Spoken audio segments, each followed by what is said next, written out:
Hello friend, मेरे YouTube channel पर आप सभी का स्वागत है। आप लोगों के लिए मंगल कामना करती हूँ।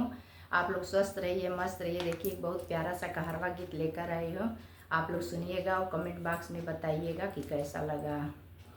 तोहार मुसीकी राजा हमके ना भूले, तोहार मुसीकी राजा हमके ना भूले, हमके ना भूले राजा, हमके ना भूले, हमके ना भूले राजा, हमके ना भूले। तोहार